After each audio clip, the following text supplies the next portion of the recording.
Hi everyone, I am in Tres Hermanos here in Bagano, and I'm just taking a little break from everything because life is overwhelming, and lang, taking a break from everything.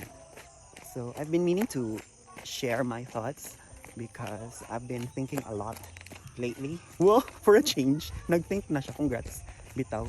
Uh, are you familiar with the song Flowers by Samantha Ebert?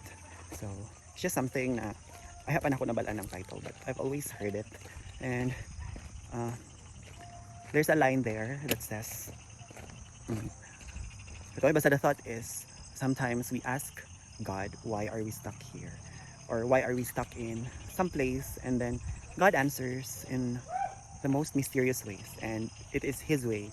And oftentimes, we don't understand yet when we are stuck because that is actually our planting season. And all we can do is trust that one day we will bloom like flowers because that's what flowers do, they bloom. And then it relates so much to our cycle in life, diba? Like when we just graduated, we think that we are stuck in the unemployment phase, and then there comes our regular item. Yes, niabot na gid siya, and uh, it could feel when you already have that item, because I'm a adapted teacher, it could feel so much like you are stuck, but actually you are just being planted. And then there's this trend man good na if you are a new teacher, not this is not happening everywhere, pero oftentimes it happens nga when you are a new teacher, you will be placed in a far-flung community because ang katong mga nangauna po sa imuha nga na-assigned dito will be transferred, and then you'll be replaced there and you'll be the replacement in that area. And oftentimes if we do not find the meaning of why we are there, we will often feel stuck because pila naman ka request, pila naman ka attempt to transfer, but then wala gihapon. And then we realize at the end of our journey in that area nga hala, wow, ando na. Now we realize at the end of our journey in that area nga we were placed there for what we felt was the longest time because we needed that space and time. We needed to be stuck. We needed to feel stuck because that's where we grow as a person. We grow as a professional. We grow as someone who will benefit and give benefits to the society. Then,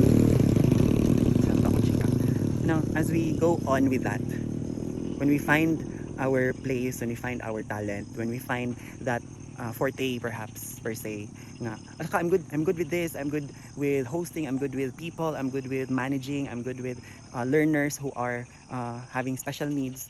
Oftentimes, we feel nga, hala, nag-bloom na ko, and there is happiness in that. And then, oftentimes, in that space, in that moment, nga, ma-feel mo, hala, I bloomed as a flower, wow, sana all. Kaya, suddenly you do not expect it, ang imong wish sa una nga ma-transfer na ka is mabot siya nga you'll be transferred. And then when you are transferred, diba, it's like you being the flower nga when you are transferred to a new station, maybe you feel that you are starting over again because there is that adjustment period, but it is no longer the moment where you are planted, but you are already replanted, kaya diba, transferred na ka. And oftentimes when you are newly transferred, it does not feel right away. Like there is that moment of being drained at work, being seeped out of your energy. And I think it is normal, okay? Diba? When we replant a flower, it does not automatically adjust to its new environment. There is that moment nga medyo mag-wilt pa siya because it is not in its nakagawiang environment.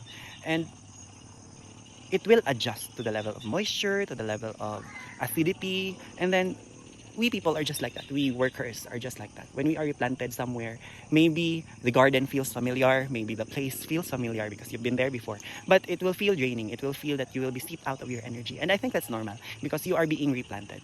What you can do is, since you have already bloomed as a flower, you already know who you are as a person, you already know your talents, your skills as a professional.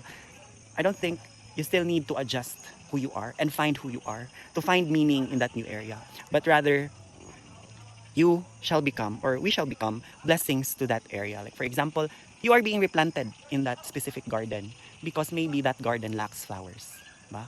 And sometimes, oftentimes, it can be draining to be someone new, to be something new in that environment.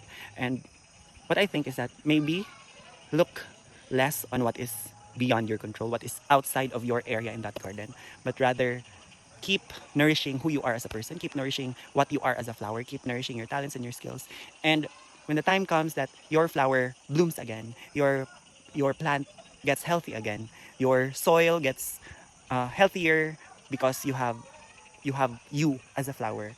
Maybe you can then influence the gardener to bless the garden to be just like you or much better than you, so that the environment that you are in, maybe it's not ideal for you right now, but in time it will be something that you'll feel like home.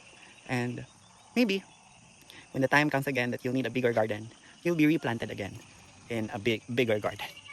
So from a seed in a flower pot, maybe you are now in a small garden, and in the future you will be in a bigger garden. So just let things be, just grow.